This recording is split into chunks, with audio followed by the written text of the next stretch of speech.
Hello guys, it's me Sean from TechJobs.com, YouTube.com/SM Pete, and today I have the video of should you use the iPhone 10 in 2019 or purchase the iPhone 10 in 2019. I'm going to start this off by saying this is my daily driver, so this is currently the phone that I'm using, so that might give it away as far as the answer that I'm going to give you. Slightly different from the previous video that I did on my iPhone 7, which I feel like that's a little bit more budget minded. So if you are on a budget and had to pick up a phone, on a pretty decent budget and had to pick up an iPhone, that would be the way to go. This one is more so if you have the extra cash to spend, this is probably the route I'd recommend going over the 10s or even the 11 Pro, and I'll tell you why. Obviously the 11 Pro is the latest and greatest, so if you do want to get that, perfectly fine. But if you are looking to get a great iPhone, pretty much the best iPhone for bang for your buck, as far as if you're getting it to use, and want no compromises, this is very similar to that motto, and you're gonna get something that really doesn't compromise, especially compared to the newest iPhones. On the front's the 5.8-inch OLED, the first iPhone to introduce that. Really like the OLED technology that's been in Androids for quite a while now. The fact that that Apple introduced in the iPhone back in 2017 was really nice, and it's really good quality, very realistic colors compared to something that you might get on a Samsung, which is a little bit more saturated. It's just a preference thing there. But as far as the technology, I'm very happy that they did this over the LCDs that you saw on all the other previous iPhones and even the iPhone 11 currently. You also have your Face ID, which includes a notch. You can't really see this as a dark background. It's part of the reason why I picked that, but it's right here up top, and it also includes your front-facing camera. On the back, you have your 12 megapixel camera and the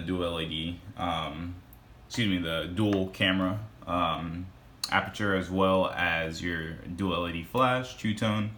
Around the sides are stainless steel, so that's the same material that you'll find on the higher grade Apple Watches, compared to the Series 7000 aluminum, which is a little bit more premium, hence goes with the premium phone. Keep in mind this phone did start at $1,000 at the least expensive route. So why would you pick this over an iPhone XS? The main thing is the price. This should be a little bit cheaper because it's a year older. The biggest two things that you're going to lose is a little bit less camera quality, and the processor is going to be a little bit older. It's an A11 versus an A12. I would definitely recommend sticking with the iPhone 10. That processor difference might give you another 1 year maybe of software updates potentially. But other than that, there's not that much of a difference in the two phones. In addition to that, the design and the look of it, if you were to see them out on the street, somebody had both phones in their hands, 9 out of 10 people wouldn't be able to tell the difference. There's a slight difference. The camera hump's actually a little bit bigger on the XS, and most of the cases will work from the XS to the 10. However, you're still getting a really great piece of hardware. Now, comparing this to the 10R, which is what a lot of people did, as opposed to comparing it to the 10S, because the 10R would have been more so in this price range when it came out. The 10R has a lower quality screen. It's a little bit bigger, 6.1 inches versus 5.8 inches. However, this is an OLED versus that's an LCD, similar to pretty much most of the other iPhones, which I definitely would recommend the OLED technology. It has a self-illuminating pixels, which allow for the better battery, the better contrast. It's just overall a much better screen technology. I'm really happy that they introduced this, like Samsung had been putting on their Android phones for several years. It also has a dual camera where the 10R didn't, and as well as the 10R did have that slightly better processor, the A12, and it was a little bit bigger, so that's a pro and a con. If you have bigger hands, you might have liked the bigger size, but if you also have smaller hands, then the iPhone 10 might be better for you. So would also recommend the 10 over the 10R. However, there are some pros to having the 10R. The 10S, I would say, if anything, spend the extra money on the Pro to get the much better camera, then the slight improvement for however much the difference is. I'm assuming it's gonna be at least $100 between the 10S and the 10. And then lastly, the iPhone 11, which is essentially the successor to the iPhone 10R. The iPhone 11, the processor is significantly better. It's an A11 versus the A13 on the 11.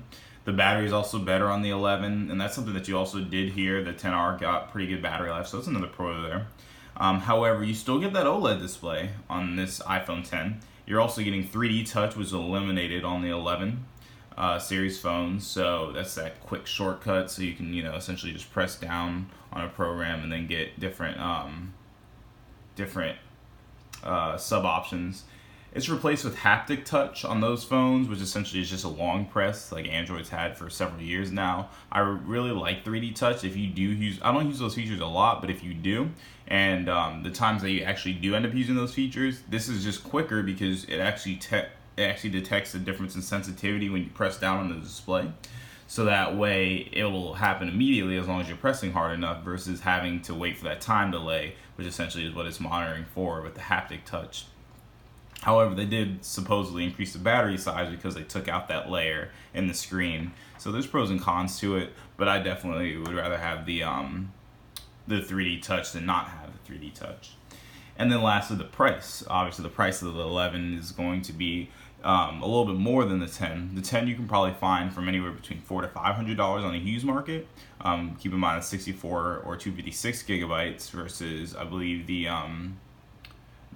11 is offered in I want to say it's 64 and 128 if I'm not mistaken. However, the 10 you're gonna get those features that are gonna be more similar to the Pro than I would even say the 10. And the 11 is going to run you $699. So it's going to be $700 versus potentially a $400 phone. That's a $300 difference. I mean, that's almost half the cost of the phone. So I definitely would recommend sticking with the 10.